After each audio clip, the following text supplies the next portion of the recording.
Yang kita lakukan adalah diam dan memperhatikan. Ketika guru bicara,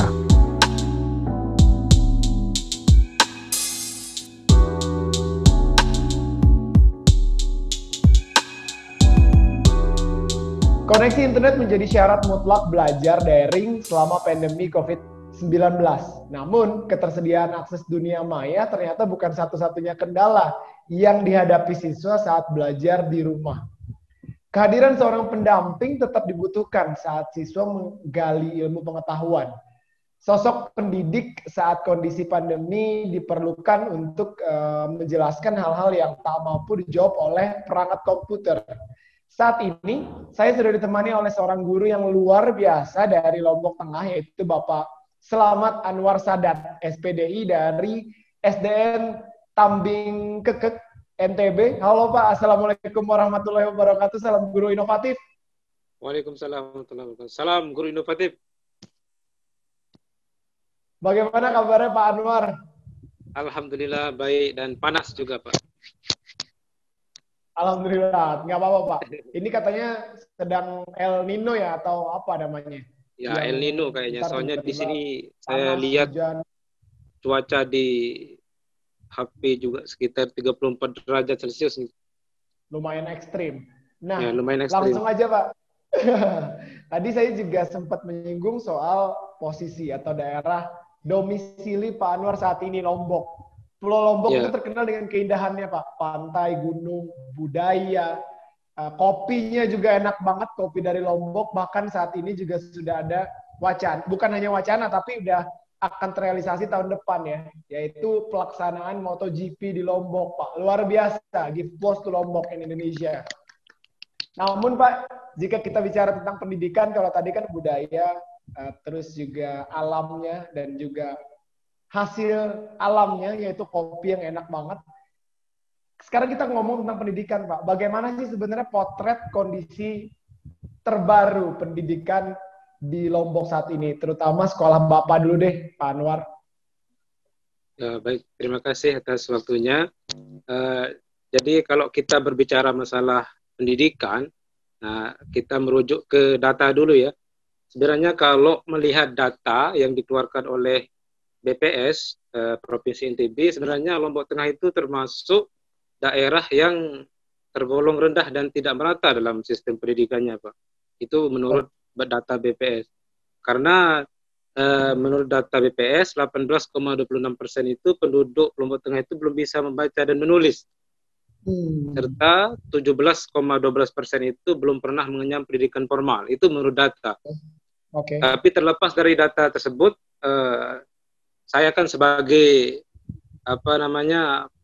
pelaku pendidikan itu sebenarnya tidak seperti itu, separah itu gitu Pak. Pendidikan di Lombok Tengah itu sebenarnya sudah maju, cuman karena ada COVID ini mungkin jadinya ya agak amburadul gitu Pak. Oke. Dari kondisi yang tadi Bapak jelaskan, dari data-data yang Bapak juga jabarkan, jadi kebanyakan masih belum bisa membaca, belum bisa menulis. Tapi sebenarnya kondisi itu benar atau real pernah Bapak hadapi nggak Pak? Kalau dari segi tingkat pendidikannya, saya rasa tidak seperti itu Pak. Tidak separah itu, belum bisa membaca dan menulis. Mungkin di daerah yang pelosok-pelosok dari Lombok Tengah itu mungkin yang seperti itu. Tapi karena saya kan tidak terlalu pelosok, jadinya saya melihat biasa-biasa saja gitu Pak, kalau dari segi membaca dan menulisnya. Nggak separah data yang dijabarkan juga sebenarnya Pak. Ya, nggak separah itu, kecuali kalau yang di daerah terpencil, yang berdekatan dengan negara lain, mungkin ada perbatasan-perbatasan, bisa jadi seperti itu, karena jangkauan mungkin kan dari data BPS tadi tidak meratanya itu. Jadinya mungkin datanya itu hanya wilayah perkotaan saja, jadinya belum masuk ke daerah-daerah terpencil. Jadinya bisa dikatakan seperti itu. Nah, kalau kita ngomong general nih Pak, di daerah Lombok, apakah kondisinya bisa dibilang sulit? Karena kan nggak mungkin juga data yang kita dapat di BPS itu bohong. Kita anggaplah datanya benar. Apakah memang kondisinya di Lombok saat ini adalah kondisi dengan akses ke sekolah yang sulit atau bahkan nggak ada jaringan sama sekali. Seperti apa, Pak? Nah, kalau di daerah tempat saya ini namanya Kecamatan Batu Kliang Utara, termasuk daerah yang terpencil. Tapi saya lihat kalau menurut data di Kementerian Desa tempat saya ngajar ini bukan termasuk daerah terpencil kayaknya, tapi akses menuju sekolah saya itu sangat sulit sekali gitu, Pak. Tidak, saya sekolah tidak melewati jalan raya seperti kebanyakan, tapi saya masuk ke hutan gitu, Pak. Dari sekolah saya ini termasuk di tengah hutan, Pak. Jadinya orang di desa tempat saya mengajar itu saja belum begitu tahu wilayah tempat saya mengajar itu, Pak. Makanya waktu pertama kali masuk ke sekolah ini, kebanyakan orang pas saya tanya di mana SDN Tambing Kekek gitu, banyak orang yang nggak tahu gitu, Pak. Saking mungkin namanya itu unik juga, Pak. Jadi hanya orang-orang yang berdekatan dengan wilayah itu saja yang mengetahui SDN Tambing Kekek itu. Ya, kalau kita masuk pertama kali di desanya, banyak yang tidak tahu gitu, Pak. Saya juga bingung kok bisa seperti itu. Jadi benar-benar di tengah hutan, Pak, kondisinya saat ini. Berarti sekolah Bapak di tengah hutan, di tengah hutan. Tetapi ketika kita melewati jalur menuju sekolah saya, kita melewati destinasi wisata, Pak. Destinasi wisata yang saya lewati itu air terjun, Benang Stokal, dan Benang Kelambu. Ya, jadi jalur menuju sekolah saya itu berdekatan dengan destinasi wisata sebenarnya. Cuman yang terkenal itu destinasi wisatanya, bukan sekolah saya gitu. Berarti kan kondisinya saat ini orang lebih kenal di Lombok itu adalah destinasi wisata daripada tingkat pendidikannya. Karena juga tadi data yang kita dapatkan dari BPS, bahkan di daerah Bapak atau di daerah Lombok lah in general, masih banyak yang belum bisa membaca, belum bisa menulis. Dan tadi juga Bapak bilang, sekolah Bapak SDN Tambing Kekek itu letaknya di tengah laut, di tengah hutan. Berarti Bapak, iya, Pak Anwar berarti harus kerja lebih ekstra dong, Pak, ya, lebih keras dari yang lain nih dengan mengajar di kondisi seperti sekarang. Apa yang Bapak lakukan? Strategi apa yang Bapak gunakan sampai sekarang? Jadi kalau kita melihat kondisi seperti sekarang ini, sebenarnya sekolah saya itu seperti layaknya sekolah biasa yang bisa mengajar di dalam kelas ketika sebelum ada pandemi ini. Tetapi ketika ada pandemi ini, kita mulai kewalahan gitu, Pak. Karena dari segi akses, kita diberikan akses oleh pemerintah, tetapi aksesnya itu tidak bisa kita gunakan gitu, Pak. Akses internet, kemudian kita dikasih website tempat kita belajar oleh pemerintah kan. Tetapi di sekolah kami tidak bisa menggunakan itu karena sinyal saja tidak ada, apalagi internet gitu, Pak. Jadinya sistem yang kita pakai di sekolah itu sistemnya home visit. Kita mengunjungi rumah-rumah siswa untuk kita bisa belajar dan mengajar supaya kita tidak menghilangkan tanggung jawab meskipun ada pandemik seperti ini. Jadi kita sistemnya mengumpulkan siswa di satu tempat. Siswa dikelompokkan berdasarkan rumah yang saling berdekatan gitu, Pak, dalam satu tempat. Jadi saya sebagai guru menunjuk, misalnya kita memberitahu siswa, kita hari ini belajar di rumahnya ini ya. Nah, besok tunggu Bapak di sana. Jadi siswa saya tidak langsung ke sekolah, tapi dia langsung menunggu di rumah yang sudah kita tunjuk, sudah kita sepakati gitu. Jadi setiap minggu itu kita berbeda rumah yang kita tempati. Jadi semua rumah siswa itu sudah kita tempati gitu, Pak. Sudah pernah ya, Pak? Sistemnya. Ya, sudah pernah. Berapa orang biasanya Pak berkumpul dalam satu rumah kalau Pak Anwar home visit? Jadi sekolah kami ini termasuk yang kekurangan siswa gitu, Pak. Jadi jumlah siswanya dari kelas 1 sampai kelas 6 itu ada 54 siswa. 54 siswa. Jadi kalau saya kan guru mata pelajaran, jadi semua kelas saya ajar. Oke. Ya, jadinya dalam satu kelas itu ada yang paling banyak itu 10 orang.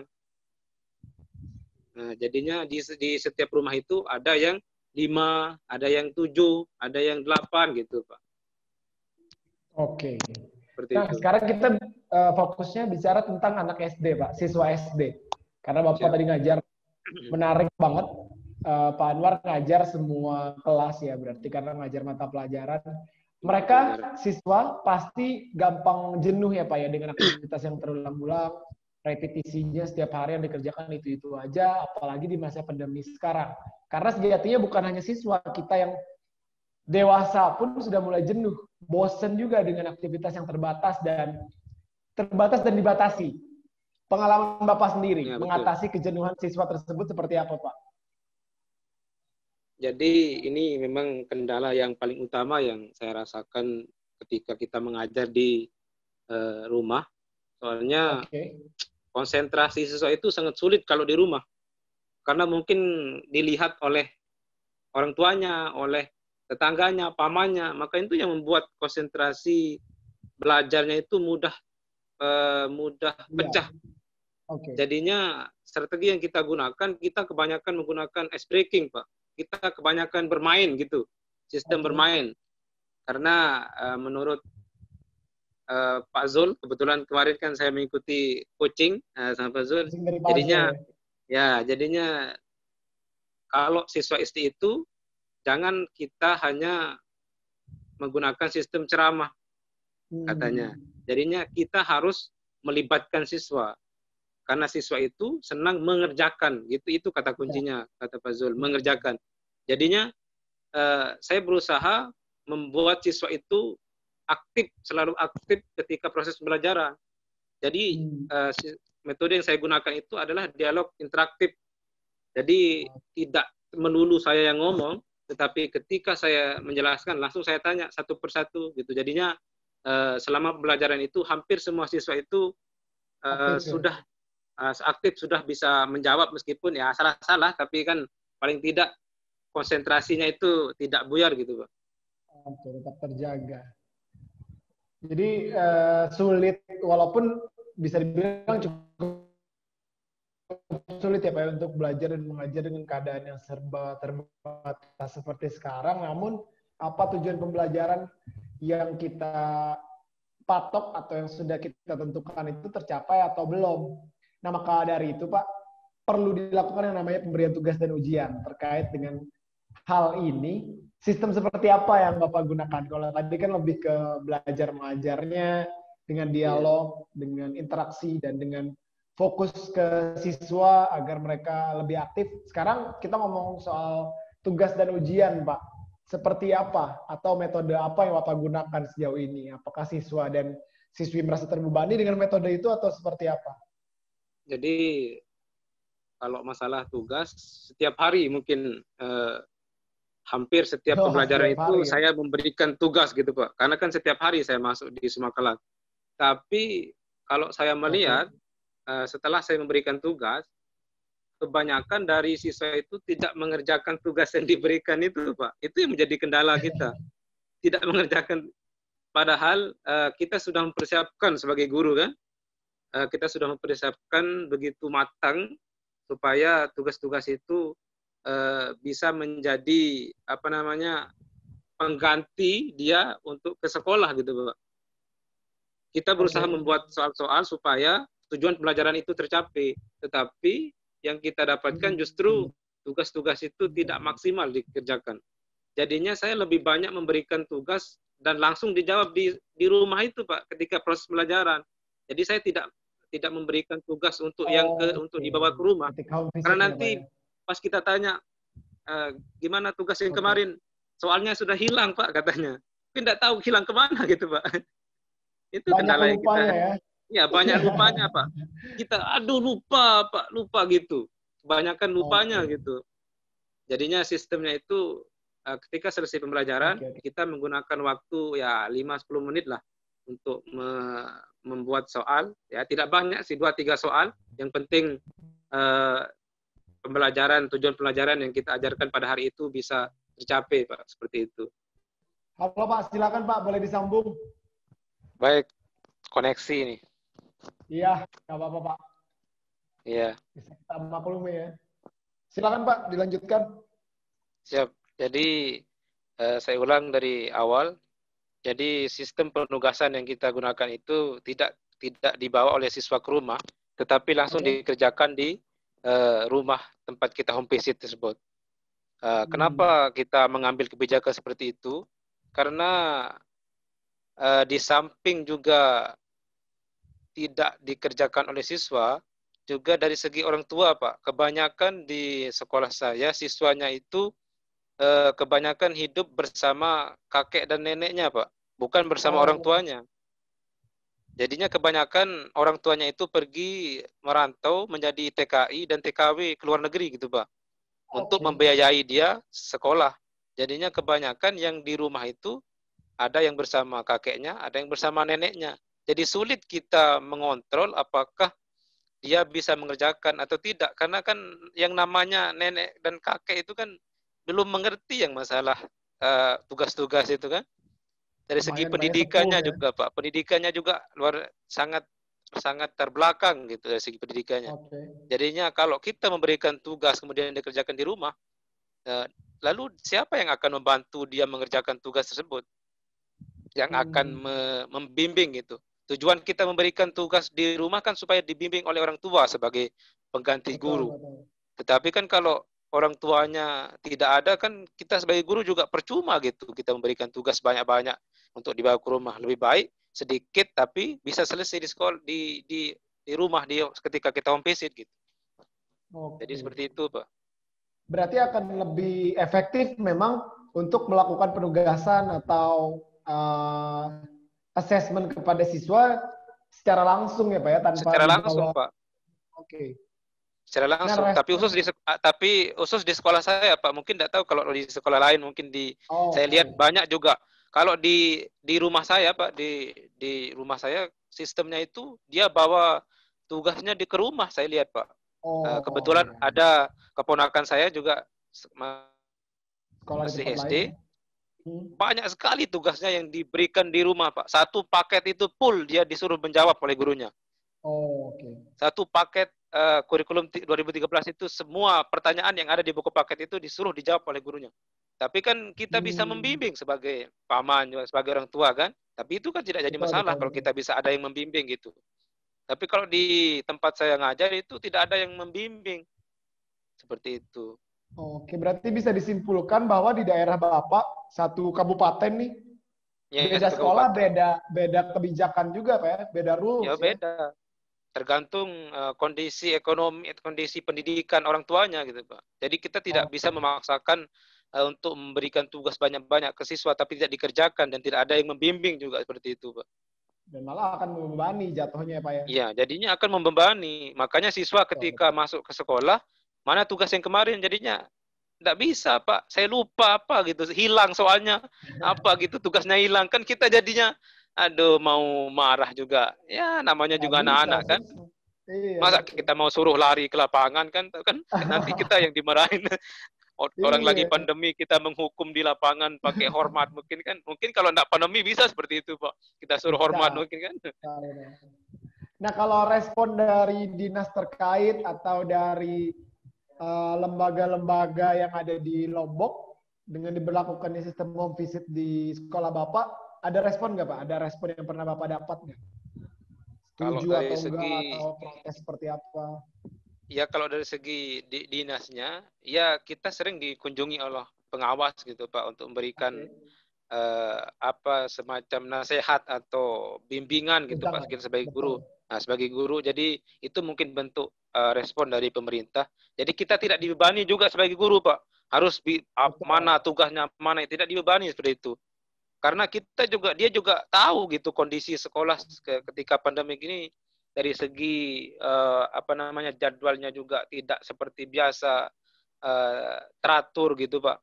Jadinya yang penting kita sudah menjalankan tugas, kemudian ada laporan yang kita berikan secara real gitu, tidak kita buat-buat. Nah, mungkin itu yang bisa memotivasi kita sebagai guru karena tidak dibebani juga oleh pemerintah gitu, Pak, untuk bisa mengerjakan menuntaskan semua apa namanya kompetensi dan tujuan Betul, pelajaran yang betul. ada di buku sesuai dengan kurikulum 13 itu. Ya, itu yang membuat kita meskipun pandemik ya enjoy saja kita sebagai guru Pak. Karena kita juga tidak ditekan oleh pemerintah gitu. Malahan kita diberikan kebebasan sebagai guru. Tapi bukan berarti juga Bapak dan rekan-rekan di sekolah bisa santai-santai ya Pak ya, tetap mengoptimalkan ya Pak ya, tetap memaksimalkan apa yang bisa dikerjakan ya dikerjakan seperti itu. Kita enjoy, maksudnya di sini enjoy ketika kita mengajar, bukan kita melalaikan tugas gitu Pak. Kita enjoy ketika memberikan materi, ketika memberikan tugas ke siswa itu kita enjoy karena kita juga tidak dibebani gitu Pak. Betul. Kalau bahasa orang zaman dulu tuh sersan Pak, serius tapi santai. Betul sekali, sersan. Keren sekali, baru saya dengar itu. Nah terakhir Pak, proses belajar dari rumah memberi kesan tersendiri biasanya nih bagi guru. Sebab selain dapat memantau kegiatan belajar siswa, guru juga dapat mengetahui sikap belajar siswa selama di rumah. Apa yang sejauh ini membuat Pak Anwar masih tetap semangat untuk berjuang dalam keterbatasan? Apalagi tadi saya dengar akses ke sekolah Bapak sangat susah, dan juga macam-macam lah. Tadi juga sempat gangguan koneksi, berbagai kendala yang ditemui di lapangan. Kemudian pesan-pesan Pak yang mungkin Bapak ingin sampaikan kepada rekan-rekan guru di seluruh Indonesia yang saat ini sama-sama mengalami keadaan seperti Bapak. Jadi kalau dari segi keterbatasan, kita sebagai guru tidak elok lah untuk kita mengatakan bahwa kita akan tidak melaksanakan tugas karena keterbatasan gitu. Karena DNA seorang guru itu harus bisa siap kapanpun dan dalam kondisi apapun gitu. Kita harus siap mengajar gitu sebagai guru. Kalau kita hanya mengeluh, berarti itu DNA gurunya itu masih kurang gitu Pak. Ya, kalau guru itu memang harus siap. Bagaimanapun kondisinya kita harus siap gitu. Karena kita seorang guru. Betul. Mungkin kalau kita bukan seorang guru ya karena kalau kondisi pandemik ini kita akan mengeluh gitu. Karena apa mungkin kendalanya seperti ini. Tapi kalau kita sebagai orang guru, dalam kondisi apapun itu kita tidak sepantasnya untuk mengeluh. Karena guru itu kan disebut pahlawan tanpa tanda jasa gitu. Bagaimana seorang guru itu layak mendapatkan predikat sebagai pahlawan kalau hanya mengeluh karena fasilitas gitu Pak. Jadi kita harus memanfaatkan semua yang ada gitu Pak untuk bisa kita mengajar supaya siswa juga mendapatkan pembelajaran yang bermakna seperti tujuan pemerintah. Kita tidak menghilangkan tujuan dari pembelajaran itu sendiri. Kita harus memberikan pemahaman dan pembelajaran kepada siswa, memberikan makna kepada siswa supaya jangan sampai gara-gara pandemik ini kita lebih banyak mengeluh daripada kita menjelaskan tugas seperti itu Pak. Jadi pesan saya kepada guru-guru seluruh Indonesia, janganlah kita kebanyakan mengeluh dengan kondisi yang seperti ini, karena kita adalah seorang guru, kita adalah seorang pahlawan gitu Pak. Karena tidak sepantasnya seorang pahlawan itu hanya mengeluh. Kalau mengeluh berarti itu tidak layak disebut sebagai pahlawan gitu Pak. Jadi dalam kondisi apapun kita harus siap sedia. Kita harus berusaha semaksimal mungkin agar kita bisa mencerdaskan anak-anak Indonesia sebagai seperti amanat dari Undang-Undang Dasar, mencerdaskan kehidupan bangsa. Jadi anak-anak kita juga harus tetap bisa mendapatkan pelajaran harus kita bisa belajar meskipun dalam kondisi seperti ini. Jadi situasi seperti ini tidak bisa kita kambing hitamkan menjadi kambing hitam gitu. Jadi alasan untuk kita bisa meninggalkan tugas atau tidak menjalankan tugas dengan baik seperti itu. Wah, sangat motivasi Pak. Jadi intinya karena guru adalah seorang pahlawan tanpa tanda jasa, mempunyai DNA pahlawan, dan pahlawan nggak ada yang ngeluh. Kalau guru kebanyakan ngeluh tuh berarti bukan pahlawan ya Pak ya? Bukan, agak pahlawanan gitu Pak. Iya, pahlawanan. DNA pahlawannya kurang, pahlawan KW berarti ya? Iya, pahlawan KW, bukan original gitu. Bukan original. Kalau Superman tengahnya S kan, guru berarti kalau kebanyakan ngeluh XXX ya kan, ekstra S. Jadinya ya, agak gimana gitu kan. Oke, baik, terima kasih Pak, sangat memotivasi kata-kata terakhir dari Pak Anwar. Terima kasih banyak atas waktunya Pak. Semoga juga keadaan kita cepat membaik Semoga teman-teman di Lombok juga semuanya tetap berada dalam keadaan yang sehat dan luar biasa tentunya, dengan semangat belajar dan tentunya untuk memajukan pendidikan yang ada di Indonesia. Sekali lagi terima kasih Pak Anwar. Assalamualaikum warahmatullahi wabarakatuh. Semoga kita mempunyai kesempatan lagi ke depannya Pak untuk ketemu tatap muka langsung di Lombok. Langsung di Lombok, kalau dapat di air terjun besok, di air terjun atau di tempat wisata yang lain, di pantai mungkin Pak. Kalau saya dapat undangan, saya siap untuk datang Pak. Siap. Baik Pak, Assalamualaikum warahmatullahi wabarakatuh. Salam guru inovatif. Waalaikumsalam warahmatullahi wabarakatuh. Salam guru inovatif.